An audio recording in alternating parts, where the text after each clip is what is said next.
Tập 14. Cục Công an thành phố Lô Môn tìm từ trong số những người quen cũ của bọn họ được. Alo, ăn cái đi. Được cái gì, thấy Đan Dương có chuyện rồi. Ji丹Yang出事了。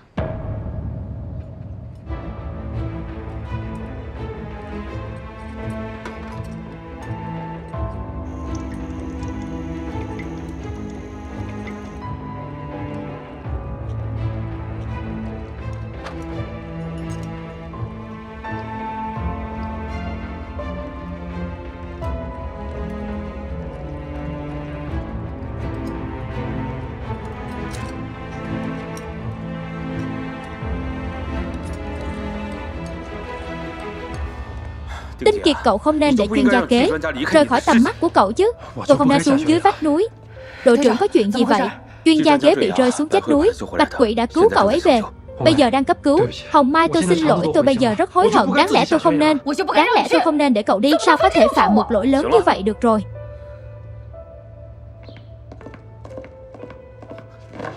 Huấn Chương, tình hình sao rồi? Đầu bị thương, đang được cấp cứu. Chúng tôi đang chờ thông tin. Diện Chấn Hạ, tình hình sao rồi? Cũng may mà đưa tới kịp thời đó. Tính mạng không còn nguy hiểm, chỉ có điều đầu cậu ấy bị thương nặng, nên bây giờ vẫn đang hôn mê. Còn về sau này bây giờ vẫn chưa thể đưa ra phán đoán. Nhất định phải nghĩ mọi cách cứu chữa cho Đan Dương. Tôi đã báo cáo với lãnh đạo rồi, triệu tập tất cả chuyên gia của tỉnh thành và chuyên gia trong thành phố cùng tiến hành hội chẩn.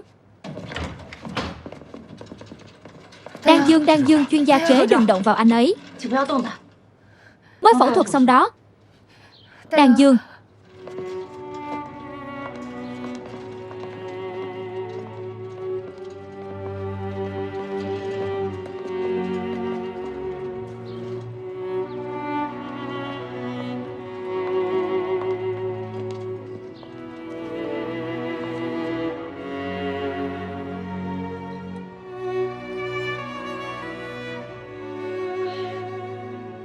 sao lại thành ra như vậy?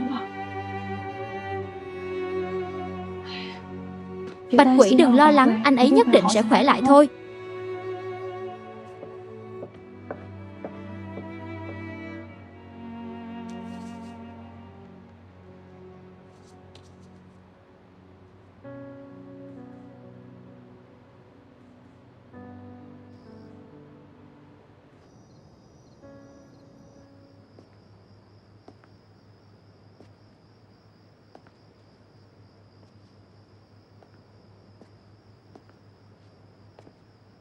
Xảy ra chuyện lớn như vậy, công tác bảo vệ của tổ công tác, đặc biệt các cậu làm ăn kiểu gì vậy?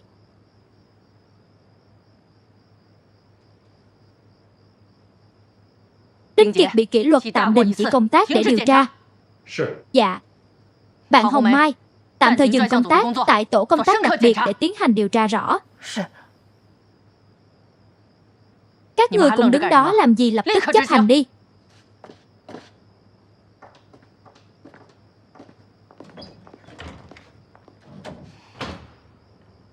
Còn có ai có mặt ở hiện trường? Sự việc là Bạch Quỷ đã phát hiện ra kế Đan Dương, còn tình hình cụ thể thì đang điều tra. Bạch Quỷ, cô là người đã phát hiện ra chuyện kế Đan Dương ngã, bị thương già, phải cô tới Đông Sơn để làm gì? Là chuyên gia kế. Anh ấy hẹn tôi hôm nay cùng tới Đông Sơn. Vốn dĩ đã hẹn cùng với nhau xuất phát từ nhà máy, nhưng mà sau đó nhà tôi có chút chuyện, cho nên để lỡ mất tôi tới Đông Sơn sao? Vậy thì cô bằng cách nào mà gặp được đồng chí kế Đan Dương vị trí sừng tê giác? Là tôi nói cho anh ấy, cho nên tôi biết anh ấy muốn đi đâu. Nhưng mà không ngờ tôi vừa đi tới phía dưới chết đá sừng tê giác thì liền thấy anh ấy rơi từ vách núi xuống. Vậy thì trên đường cô tới Đông Sơn, cô có gặp người nào hay không? Hồi nãy chú có nhìn thấy bố cháu lên núi hái thuốc. Khi nào vậy? Vừa lên được một lúc rồi.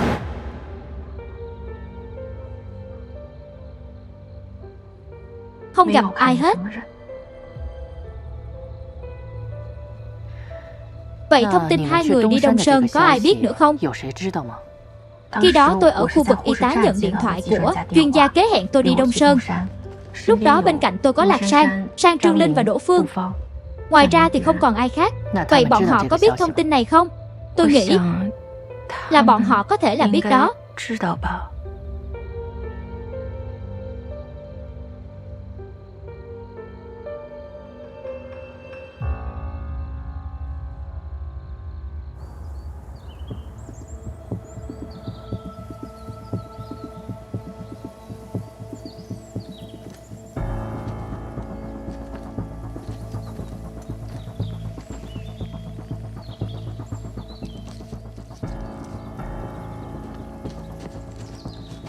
Có lẽ chuyên gia kế bị đánh ngất ở đây.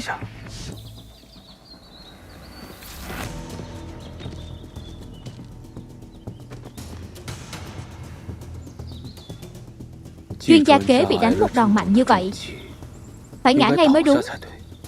Tại sao lại bị lăn xuống vách núi? Đội trưởng, nếu là tôi cũng sẽ xuống dưới trước. Và chuyện này cũng không thể hoàn toàn trách Đinh Kiệt. Đi tìm thêm xem có manh mối nào nữa không dạ?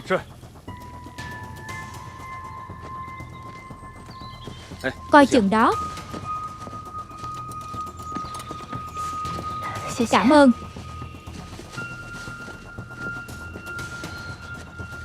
Lúc đó anh ấy nằm ở đây, đầu ở đây còn chân thì ở bên kia. Bên cạnh nếu không phải đá thì cũng là cây. Chỉ có một đống cỏ dày này theo tôi nghĩ. Người rơi từ trên xuống. Cây nhỏ trên vách núi tạo thành vùng đệm, sau đó lại rơi xuống cái đống cỏ này. Như vậy giai đoạn rơi xuống ít ra cũng phải trải qua 2 vùng đệm. Rất rõ ràng là cái đống cỏ này đã cứu mạng người bị hại. Bạch Quỷ, khi đó, sau khi cô phát hiện kế đan dương, cô đã xử lý làm sao? Khi đó tôi cũng rất hoảng. Anh ấy hôn mê không tỉnh, phía sau đầu toàn là máu. Tôi liền dùng khăn tay bịt chặt vết thương của anh ấy, vì không dám chắc mức độ nghiêm trọng của vết thương, cho nên tôi không dám di chuyển anh ấy, cho nên đã vội đi tìm người vậy được. Tôi cảm thấy liều lượng như vậy có chút vấn đề đó, có chút sai lệch. Tôi cho rằng chỉ số này có thể có chút sai số. Có phải chúng ta nên làm lại hay không nè Tập Văn?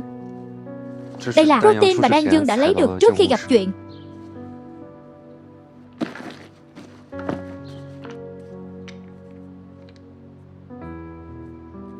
Chỉ vì chút protein này thôi mà suýt chút nữa là mất mạng rồi.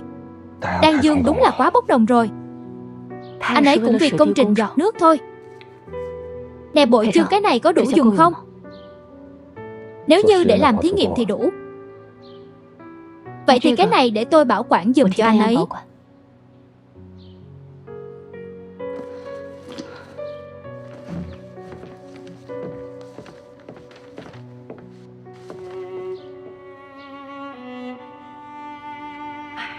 Thật không ngờ mới hôm qua còn vui vẻ hoạt tám như vậy, hôm nay đã nằm một đống rồi. Nè Sang Sang, sau này cô tránh xa Bạch Quỷ ra đi. Cô không phát hiện ra sao cô ta là một hiểm họa? Chuyện lớn như vậy cô ta không thoát khỏi liên quan đâu. Cô nói linh tinh gì vậy? Bạch Quỷ là người đã cứu anh ấy. Cứu anh ta nếu đơn giản vậy tại sao bị thẩm tra? Cô nhìn thấy cô ấy bị thẩm tra sao? Đó chỉ là hỏi thôi mà hiểu không được rồi. Tôi không nói với cô nữa. Không nghe người tốt thì có ngày sáng mắt ra. Sớm muộn gì cũng có chuyện thôi, thiệt tình. Hồng Mai, đợi một chút, cô đang bị đình chỉ công tác. Cô muốn gặp anh ấy cần phải có sự phê chuẩn của đội trưởng. Đừng làm khó tôi. Không phải đâu, tôi biết chứ, tôi biết. Vậy thì cho tôi nhìn anh ấy một cái thôi.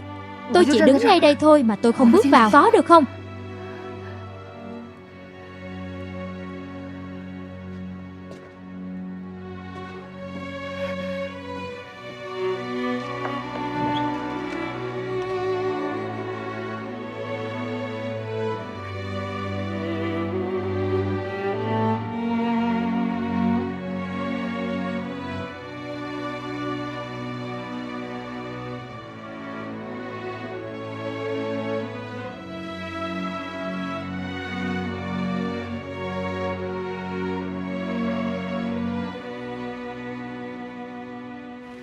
Bác sĩ Bạch, Bạch Quỷ đang phối hợp với chúng tôi điều tra. Chú thật sự không thể vào đâu. Điều tra tôi không cần biết, cho tôi vào đi. Này chú không thể vào đâu. Sao tôi lại không thể vào chứ? Lâu như vậy rồi không cho ra tôi là bố của nó. Đi đưa cơm thôi mà không được sao bác sĩ Bạch? Chúng tôi sẽ đưa cơm cho cô ấy. Đây là quy định các cậu đưa cơm cho con bé. Các cậu đưa cơm cho nó, tôi không yên tâm đâu. Con bé quen ăn cơm tôi nấu rồi. Nè cậu làm gì vậy? Sao lại đối xử với bác sĩ Bạch như vậy? Chú ý thái độ đó. Bác sĩ Bạch xin lỗi nha. Thái độ của họ không được tốt, tôi xin lỗi chúng.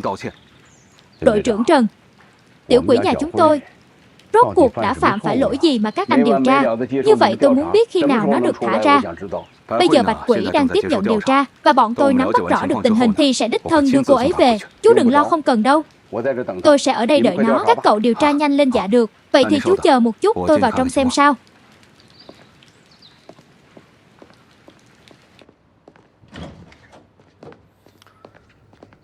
Ít nhất thì có thể khẳng định một điều, đó là Bạch Quỷ không có lý do để hại Kế Đan Dương. Hơn nữa Bạch Quỷ còn cứu Kế Đan Dương. Vậy đi cậu cho cô ấy về nhà trước. Dạ. Đội trưởng, đây là ghi chép. Được.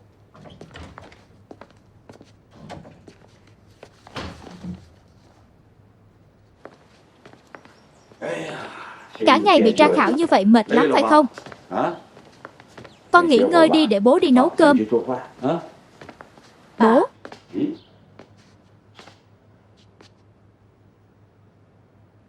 Tiểu Quỷ.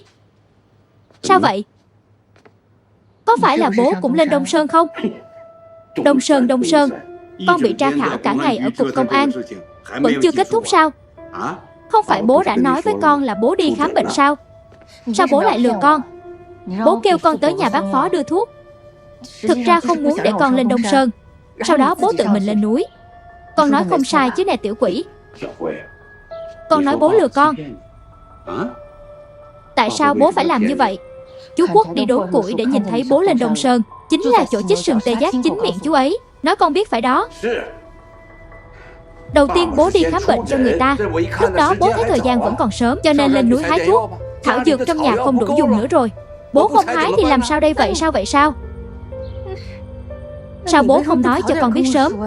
Bố đi hái thuốc có bao giờ con hỏi bố đâu. Từ bao giờ mà bố lại bắt buộc phải báo cáo với con vậy? Nhưng mà bố có biết không, hôm nay công an người ta cứ hỏi con. Người ta cứ hỏi con ở trên núi đã gặp những ai. Còn nghi ngờ con đang bao che che giấu giúp ai đó. Con không dám nói ra, đều là vì bố đó. Vì bố cái gì chứ? Nếu con nói là con gặp chú Quốc, chú Quốc nói là gặp bố, mà bố khi đó lại ở vách sừng Tây Giác ở Đông Sơn, bố chắc chắn không tránh khỏi liên can đâu. Bố cũng không làm chuyện gì xấu, sao phải tránh công an đến mà hỏi bố là được rồi. Dù cho bố ra sao thì có một điều con phải hiểu, bố hành nghề y là để cứu người chứ không phải là để hại người đâu. Vậy bố có gặp Kế Đan Dương không? Tại sao Kế Đan Dương lại để bố nhìn thấy? Hai người bọn con đi cùng với nhau, bố không thấy con lại thấy cậu ta, sao có lý này chứ? Là bố kêu con đi đưa thuốc, con không kịp tới chỗ hẹn với Kế Đan Dương. Sau đó anh ấy tự mình lên núi, con ở dưới núi thấy anh ấy bị rơi xuống. Vậy ý của con là sao? Là bố đẩy cậu ta từ trên núi xuống sao? Con không phải có ý đó. Con chỉ là không thể nào giải thích được con đưa bố vào nhà giam đi. Con không có bố, con không có ý này đâu. Bố không để con lên núi, sau đó lại tự mình lên núi. Đan Dương đang yên đang lành sẽ bị rơi xuống. Những câu này của con có phải là cáo buộc hay không? Bố nói cho con biết. Bây giờ công an không phải đã xác nhận rồi sao? Cái Đan Dương là do con cứu. Con đừng có làm loạn thêm nữa, có được không? Bây giờ bố đi nấu cơm đây bố. Bố à, đứa trẻ này thiệt tình, lại còn đối đầu với bố của nó.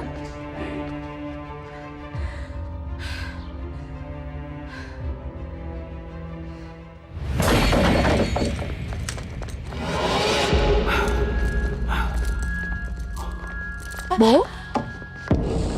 Tiểu Quỷ. Bố à, bố xin lỗi con. Bố sau này một mình con phải chăm sóc mình cho tốt bố. Bố Tiểu Quỷ, đừng nhúc nhích, xin lỗi bố. Chỉ là con không muốn bố rời xa con, đứa trẻ ngốc. Bố sao nỡ rời xa con chứ? Bố, chúng ta rời khỏi đây đi. Tới nơi nào không ai biết chúng ta là ai, về quê làm ruộng đi bố. Nếu bố không còn sức làm việc thì con sẽ nuôi bố. Hoặc là tới vùng biển làm ngư dân đi. Dù sao đi càng xa càng tốt nè Tiểu Quỷ. Con nằm mơ sao? Dựa vào sức lực để kiếm ăn, ngay cả bản thân con cũng nuôi không nổi. Con nuôi bố sao? Bố sẽ không liên lụy con đâu. Con không sợ bố liên lụy con. Con chỉ là muốn rời khỏi đây bố. Bố sẽ không lừa con đó chứ? Đương nhiên, sao bố có thể lừa con? Bố thực sự không phải lên Đông Sơn gặp Kế Đan Dương chứ? Tiểu Quỷ, Bố đã nói bao nhiêu lần rồi, không có là không có. Bố quả thực không có gặp cậu ấy. Nhưng mà con chỉ sợ thôi. Con sợ cái gì chứ, con nhìn đi. Nhà của chúng ta bố hành nghề y, con là y tá. Chuyện hai chúng ta làm đều là chuyện tốt, chưa từng làm chuyện xấu bao giờ. Con sợ cái gì? Con sợ bố có chuyện giấu con. Con sống cùng bố bao nhiêu năm như vậy. Người khác không hiểu bố, con còn không hiểu bố sao hả? Bố sẽ không nói dối con đâu, con tin bố đi. Tin bố đi có được không? Được rồi, đừng tự giày vò mình nữa tiểu quỷ. Bố đi hâm đồ ăn cho con, mau xuống lầu ăn cơm đi, nhanh lên. Thiệt tình.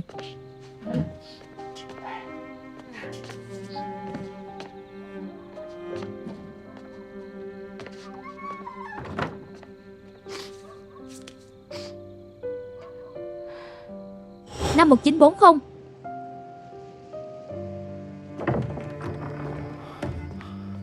Mẹ Lưu. Mẹ Lưu, bác sĩ Bạch về rồi sao? Lão Thẩm đâu? Lão Thẩm hy sinh rồi, đừng cho con biết. Kêu nó dậy đi tiểu quỷ mau dậy đi. Con coi ai tới kìa chú Bạch. Tiểu quỷ có nhớ chú không? Chú Bạch bố của cháu đâu? Bố của cháu đã đi xa rồi, phải rất lâu mới quay trở về. Bố của cháu kêu chú đưa cháu đi. Đây nhìn coi bố cháu kêu chú mang gì cho cháu đây. Giữ cho kỹ đó. Có chịu đi cùng với chú không? Dạ chịu, bây giờ đi thôi.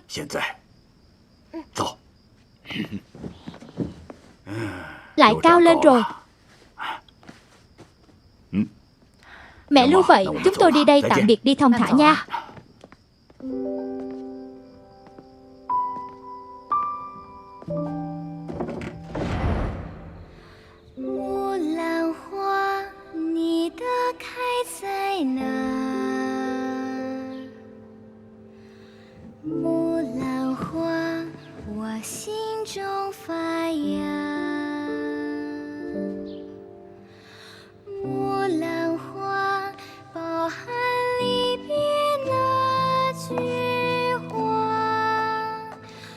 Mùa là hoa.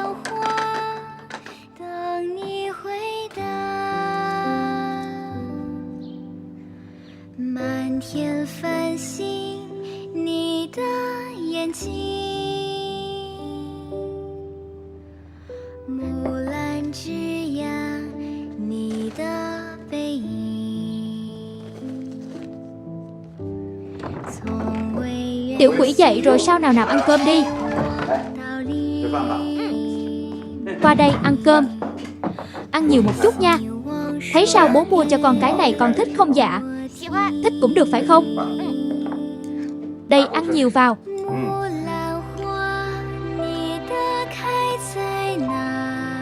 Là bác sĩ chữa bệnh thì buộc phải bình tĩnh và kiên định. Là bác sĩ chữa bệnh buộc phải bình tĩnh và kiên định. Không tham lam, không mong cầu. Trước tiên phải thể hiện tấm lòng từ bi cảm thông. Không tham lam, không mong cầu. Trước tiên phải thể hiện tấm lòng từ bi cảm thông, thề nguyện cứu vớt sự đau khổ của mọi người. Nếu ai có bệnh đến cầu cứu thì không phân biệt sang hèn hay là giàu nghèo, già trẻ hay là tốt xấu, thân hữu hay là yêu ghét, dân tộc thông minh dốt nát, bình đẳng như nhau.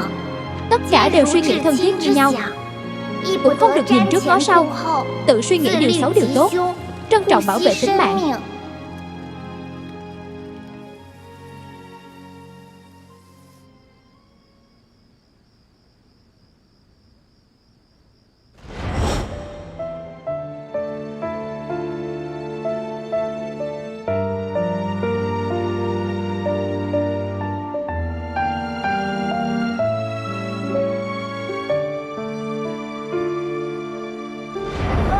Rutin, mày đang ở đâu? Tụi tao nhất định sẽ tìm ra mày. Chúng tôi nhất định sẽ tìm ra Rutin.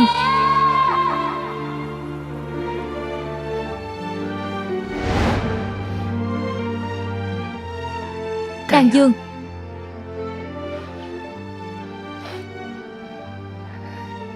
Anh ở Hồng Kông thì không sao. Ở Lô Môn anh cũng chắc chắn có thể vượt qua được.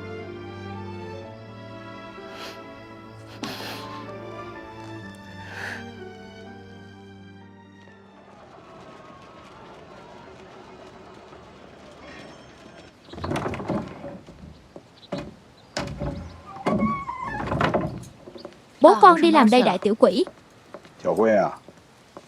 Bây giờ con đi làm, người ta cũng sẽ không bố trí công việc gì cho con. Theo bố thấy, chi bằng con ở nhà nghỉ ngơi đi, xin nghỉ vài ngày. Con không muốn xin nghỉ đâu. Đan Dương còn đang chờ con chăm sóc tình hình này. Con tưởng con tới họ sẽ cho con chăm sóc Đan Dương sao? Hơn nữa bệnh viện các con bao nhiêu y tá, cho dù là có thiếu con thì họ cũng đâu có sao thiếu. Nếu con không đi trong lòng con sẽ khó chịu đó. Đan Dương cũng nhất định sẽ trách con. Trách con sao không cùng đi Đông Sơn với anh ấy. Nếu như mà con đi chắc chắn sẽ không có chuyện này rồi. Cũng tại bố, không nên kêu con đi giao thuốc cho người ta.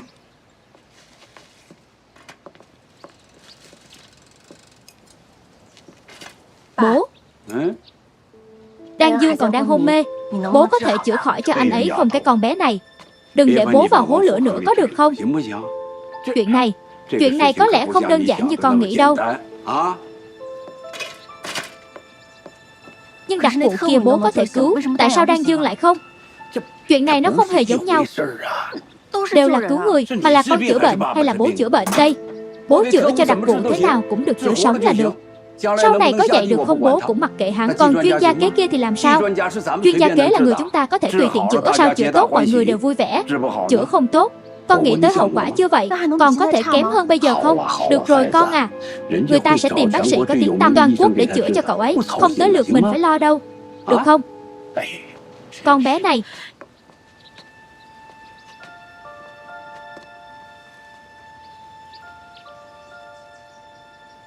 Đây là bản lý lịch. Còn đây là sơ yếu lý lịch sau giải phóng. Anh coi thử đi. Được.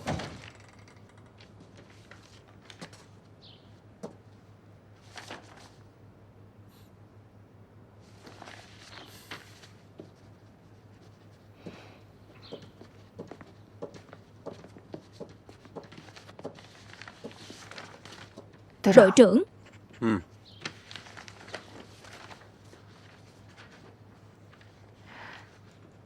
Đội trưởng phân nhiệm vụ cho tôi đi. Tôi biết bây giờ tôi bị tạm đình chỉ công tác, nhưng mà tôi không muốn ở không. Nhiệm vụ gì cũng được hết. Bây giờ tổ chuyên gia đang cần bảo vệ cho chuyên gia kế 24 giờ. Bây giờ nhân lực không đủ. Tôi xin chỉ thị từ cục trưởng Dương rồi. Cô có thể đi chăm sóc kế Đan Dương. Cái gì? Đi chăm sóc kế Đan Vương hay sao? Dì đây không muốn sao? Vậy thì rõ. Kiên quyết hoàn thành nhiệm vụ.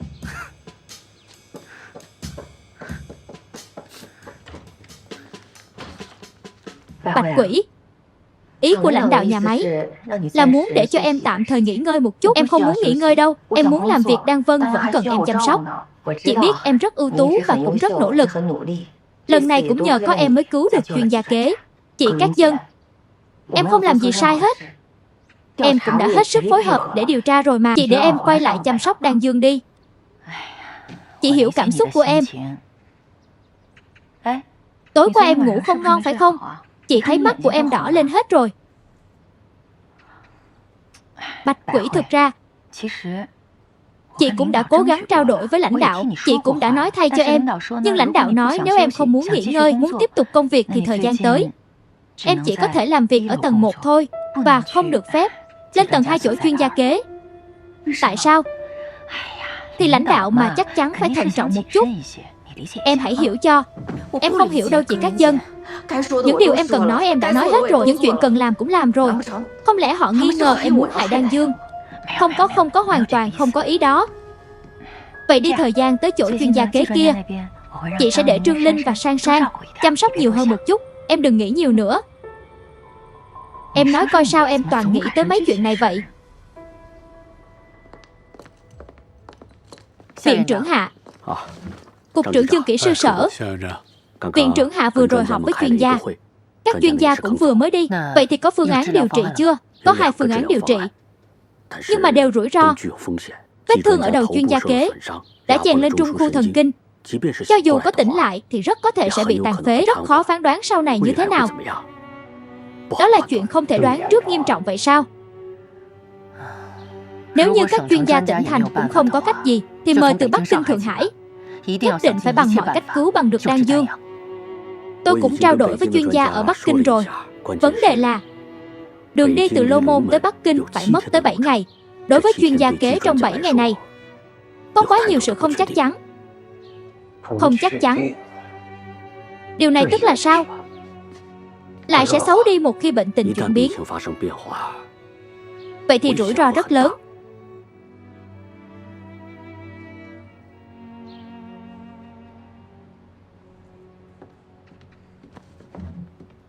Cực khổ rồi không sao. Anh ấy sao rồi vẫn vậy thôi.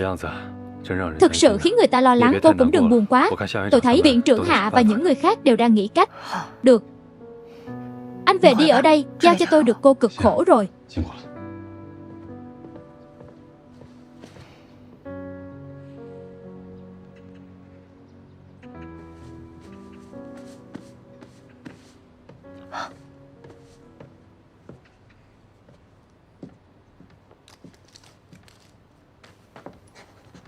Đồng chí bàn sao chuyên gia kế lại thành ra như vậy? Chuyện này liên quan tới Bạch Quỷ sao? Ý của cô là sao? Vậy thì tại sao lại đình chỉ Bạch Quỷ làm việc ở tầng 2? Bây giờ vẫn chưa có kết quả điều tra. Đừng nghe những lời đồn đại. Nó không nói lên được điều gì hết. Tôi đi trước đây vất vả rồi.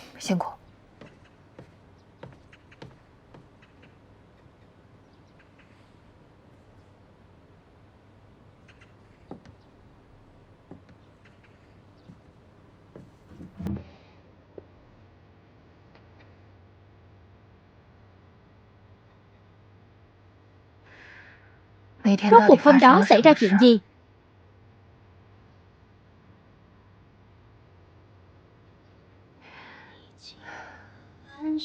Thế Đan Dương, anh có thể nhanh khỏe lại có được không?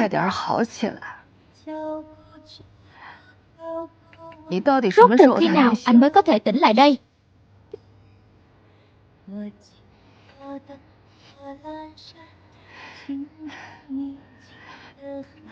Bây giờ nhiệm vụ của tổ nghiên cứu nhiều như vậy, sao anh có thể nằm đây được chứ?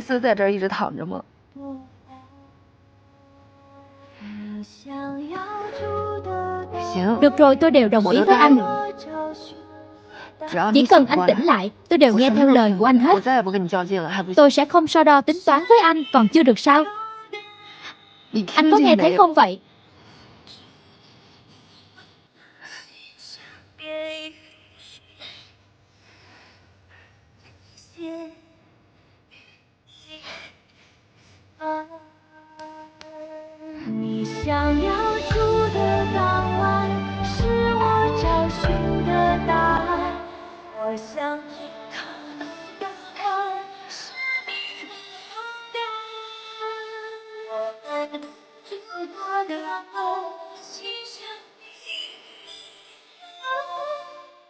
Lẽ ra phải đình chỉ hoàn toàn nếu nghi ngờ chứ.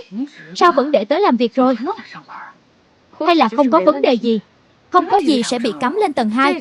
Chuyện này không nói rõ ràng sẽ phiền phức lắm. Ai biết được là chuyên gia kế hẹn Bạch Quỷ trước, hay là Bạch Quỷ hẹn chuyên gia kế trước? Hai người các cô đó đang nói cái gì vậy? Xảy ra chuyện lớn như vậy rồi, còn không cho chúng tôi thảo luận sao thì đó, Thư ký Lộc. Chuyện này anh còn rõ hơn chúng tôi. Rốt cuộc thì Bạch Quỷ có chuyện gì, đừng hỏi lung tung. Bạch Quỷ là nữ anh hùng đã cứu chuyên gia kế. Cô ấy không sao hết. Trước khi tổ công tác đặc biệt chính thức công bố kết quả điều tra, các cô không được nói lung tung đó. Vậy thì ai mà biết đâu.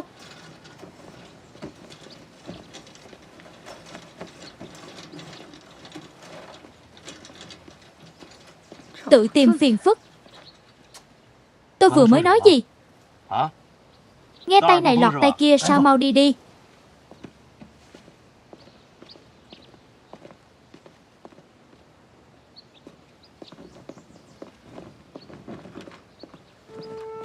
Đồng chí Bạch Quỷ, tôi tới giúp cô đây. Thư ký Lộc tôi tự làm được rồi. Chuyên gia kế xảy ra chuyện ngoài ý muốn ở Đông Sơn. Tôi biết cô phải chịu ấm ức rồi, nhưng mà tôi tin cô. Cô luôn ưu tú như vậy, mà cảm ơn anh nha, Thư ký Lộc. Có đôi khi cô lại quá thật thà. Cô nói coi cô thân thiết với chuyên gia kế như vậy làm gì? Rõ ràng anh ta tự muốn tới Đông Sơn tìm đá, khiến cô bị liên lụy. Có thời gian tôi phải nói chuyện với viện trưởng Hạ. Không thể lúc nào cũng oan uổng với người tốt. Cô nói có đúng không? Tôi hiểu là lãnh đạo bệnh viện muốn thận trọng hơn, nhưng tôi không thẹn với lương tâm. Phải, đó là điều chắc chắn. Nhưng mà tôi chỉ nói một câu: Bạch Quỷ đừng để bản thân chịu ấm ức chị Cát Dân. Lại đây, chị nói cho em chút chuyện. Xin lỗi nha thư ký Lộc nè. Chị Cát Dân, em nhìn đi, em có chút biến động nhỏ. Thư ký Lộc đã theo gió mà tới rồi. Chị Cát Dân lần nào cũng đều là chị giải vây cho em. Cảm ơn chị nha. Làm gì ngày nào cũng mặt nghiêm túc như vậy. Đây có phải là Bạch Quỷ chị quen biết không? Đây, chị nói em nghe chuyện này. Về chuyện vệ sinh của văn phòng y tá.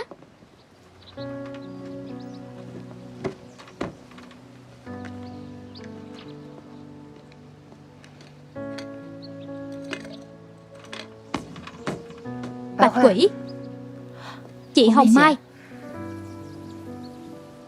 hai hôm nay ngủ không được ngon phải không? Không phải chị cũng vậy sao? Em nghe nói là chị bị đình chỉ công tác rồi. Hôm đó chị không đi cùng bảo vệ tốt cho anh ấy.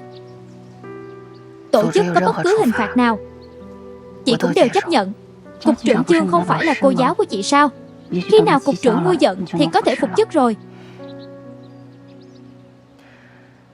Chuyện này là chuyện cần nghiêm khắc với chị. Đó là vấn đề của chị. Chị Hồng Mai, em rất áy náy. Có lẽ ngay từ đầu em không nên nói với anh ấy về sừng tê giác. Cũng là em tới trễ. Lẽ ra em nên đi chung mới đúng. Tiểu Quỷ, em biết không, chị và Kế Đan Vương vào sinh ra tử ở Hồng Kông. Anh ấy còn không ngã xuống. Chị không ngờ là anh ấy lại nằm xuống ở Lô Môn. Hôm đó chị cứ nghĩ hoài, rốt cuộc là ai đã ra tay với anh ấy tại sườn Tê Giác. Chị nghe nhóm Đông Thanh nói, hôm đó em ở sườn Tây Giác đã không nhìn thấy ai. Là thật sao? Tiểu Quỷ, em biết đó, chuyện này rất quan trọng với chị, cũng rất quan trọng với Kế Đan Dương. Chị hy vọng em có thể nhớ lại thật kỹ. Hãy nhớ lại thận trọng. Rốt lúc đó em có nhìn thấy ai không? Em đã nghĩ nhiều lần rồi. Em cũng nói với vô số người em không nhìn thấy anh ấy, lại càng không nhìn thấy bất cứ ai. Không lẽ ngay cả chị cũng không tin em?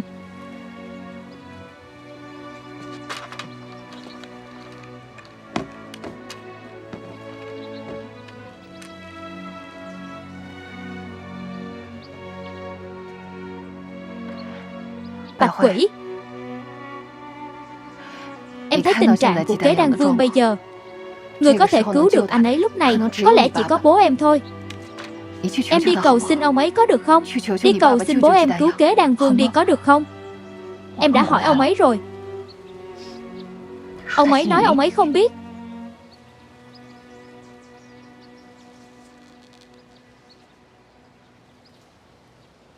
Đi bốc thuốc theo toa này.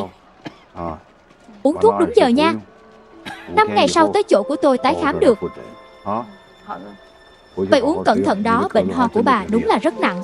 Cảm ơn bác sĩ Bạch. Cái này uống trước hay là sau khi ăn? Sau khi ăn bác sĩ Bạch.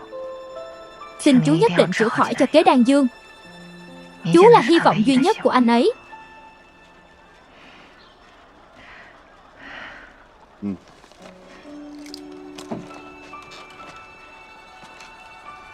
Công an bạn.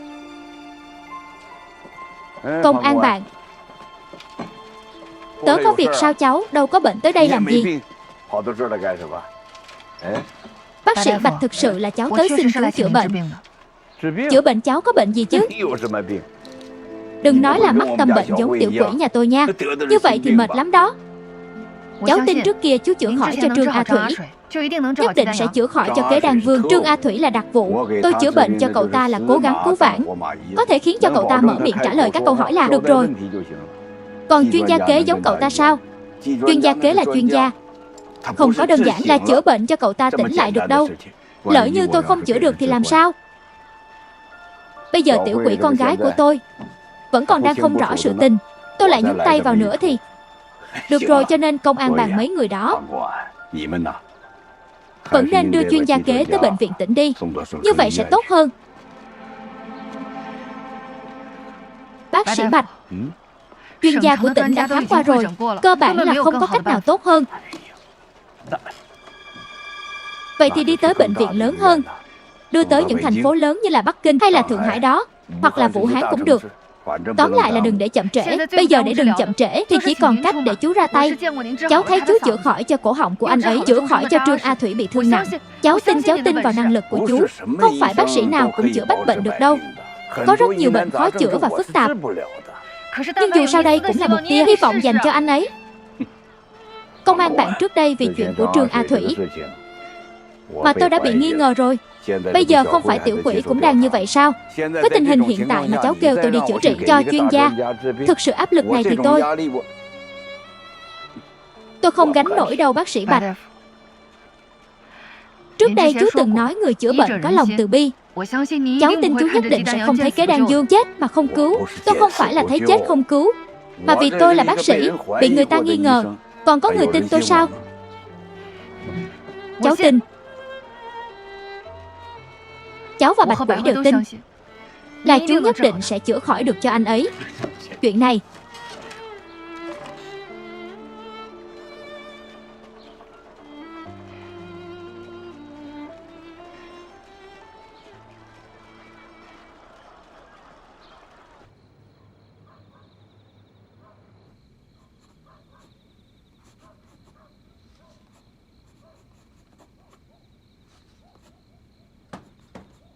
Tiểu quỷ, tiểu quỷ vào đi. Ở riết ở trong phòng ngay cả cơm cũng không ăn. Đây ăn đi. Sau đó giận bố rồi sao?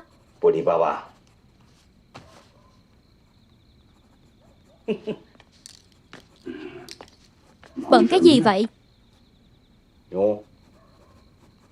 Chép đơn thuốc chăm chỉ vậy sao? Đăng Vương nhất định có thể khỏe trở lại, nhất định có thể tìm cách cứu chữa cho anh ấy.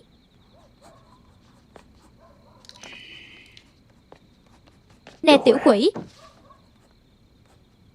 nói cho bố nghe đi, có phải là con rất để tâm tới vị chuyên gia họ Kế đó không? Dạ con rất để tâm anh ấy là người bạn tốt nhất của con. Giống như Sang Sang và chị Hồng Mai vậy đó. Bố biết chuyên gia Kế là một người tốt, nhưng mà tiểu quỷ, cậu ta không giống với chúng ta đâu. Cậu ta là chuyên gia. Đó là chuyên gia được quốc gia bảo vệ. Chuyên gia cũng là con người mà. Mà đã là con người thì cần phải được cứu. Không phải bố dạy con sao? Bây giờ bố nói lại với con nha, từ bây giờ trở đi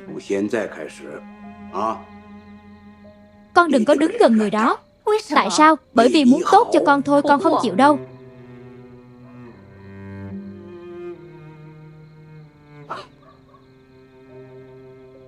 Biết nói không với bố rồi sao? Con đã lớn rồi. Lời của bố nói là thừa thãi rồi phải bố. Vì các dân nói trong 2 ngày này nếu anh ấy không tỉnh thì cuộc đời anh ấy coi như là bỏ đi. Chuyện này liên quan gì tới con chứ có liên quan. Liên quan cái gì?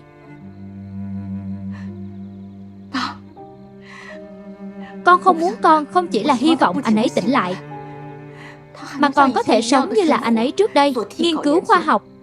Con không muốn anh ấy bị liệt suốt đời, cả đời nằm trên giường bệnh như vậy.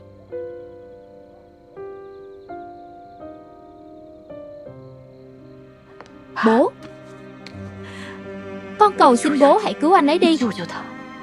Chỉ có bố mới có thể cứu được anh ấy. Hãy cứu anh ấy đi mà bố.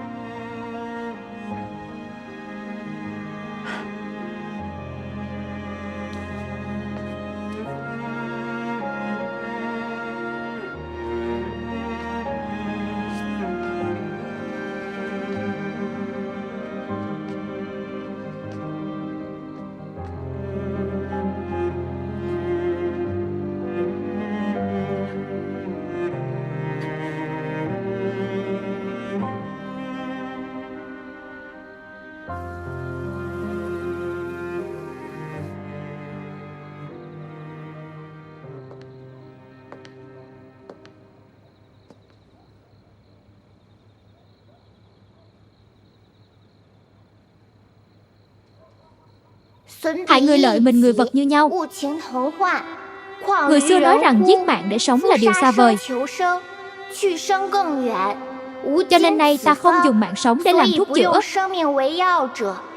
Lý do chính là đây. Hay lắm nào.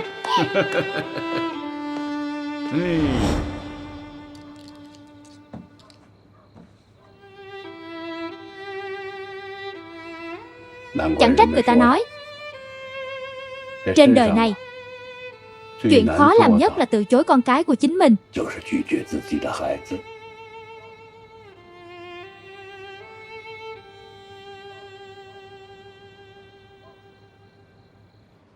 Em muốn để cho Bạch Minh Hán điều trị cho Kế Đan Vương hay sao?